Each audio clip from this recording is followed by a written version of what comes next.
আগে যেখানে উত্তরপ্রদেশে দেখুন, উত্তরপ্রদেশে যেটা পুলিশ করে ক্রিমিনাল রাজ, ক্রাইম রাজকে খতম করার জন্য এবং ক্রিমিনালদেরকে তার ক্রিমিনালিজমকে শেষ করার জন্য। আর এখানে যেটা হয়েছে সেটা হচ্ছে যে অবৈধ বন্দুকটা একজন প্রিজনারের কাছে পৌঁছে দিয়েছে যারা, তার একমাত্র উইটনেস যাকে 5 দিন রিমান্ডে রাখলে জানা যেত যে এই আগ্নেয়াস্ত্রটা তৃণমূলের কে সাপ্লাই করলো, সেই জন্য উইটনেস কাম অ্যাকিউজড, যাতে এইখানেই ম্যাটারটা ক্লোজ হয়ে যায়, তাই এই খুনটা করা হয়েছে। এটা তো এনকাউন্টার নয়, খুন।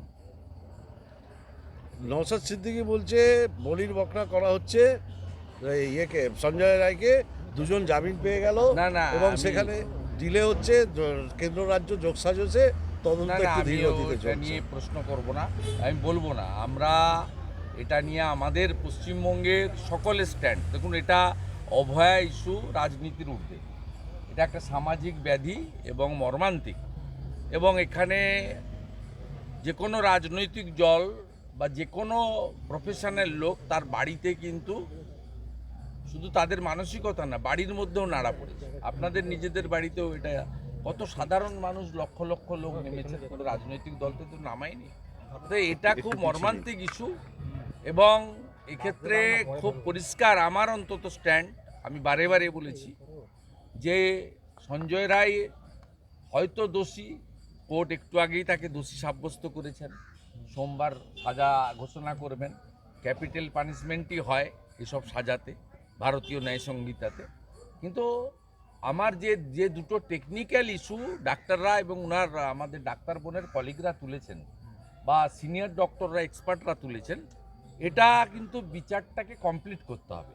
এটা একটা আংশিক বিচার এবং একটা শুরুটা ভালোই হলো, কিন্তু এর অনেকটা এগোতে হবে। আমি মনে করি ইনভেস্টিগেটিং এজেন্সি, জুডিশিয়ারি, তাদেরকে এটা দেখা উচিত। এক হচ্ছে যে আপনার ডিএনএ রিপোর্ট এসছে, তাতে বলা হয়েছে মিশ্র রিপোর্ট, মিন্স এটা একজনের দ্বারা হয়নি, এটা বহুজনের দ্বারা হয়েছে, যে 2 হতে পারে, 4 হতে পারে।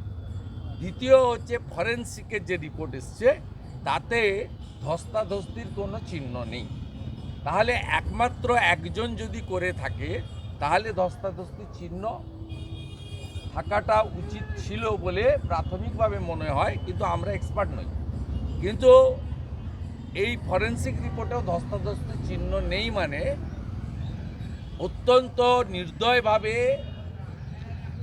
অবর্ণনীয় যন্ত্রণা দিয়ে বহু সংখ্যক ব্যক্তির উপস্থিতিতে, বা তাদের এই যে জানোয়ারকেও লজ্জা দেওয়া যায় যে কায়দায় তারা এটা করেছে, তাতে তাকে রেপ এবং খুন করা হয়েছে।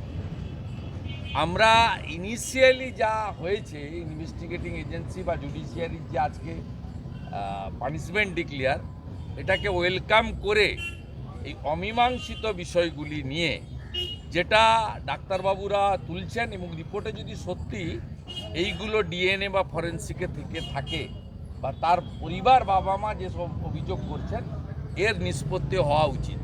আমরা আজকে আরও খুশি হতাম যদি সন্দীপ ঘোষ এবং বিনীত গোয়েলকে অ্যাকিউজড ঘোষণা করতেন হাইকোর্ট।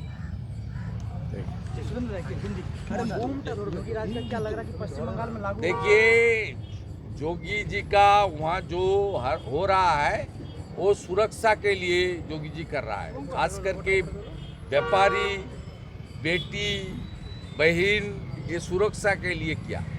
यहाँ जो इंसिडेंट हुआ, ये वो जो इलीगल आर्म्स आया ना प्रिजन वैन के अंदर, कोर्ट के अंदर, प्रिजनर का पास जो इलीगल आर्म्स आया, कहाँ से आया, कौन भेजा, इस सब को डिस्ट्रॉय करने के लिए ये लोग ये जो मर्डर किया, पुलिस ने मर्डर किया, एक काम किया है।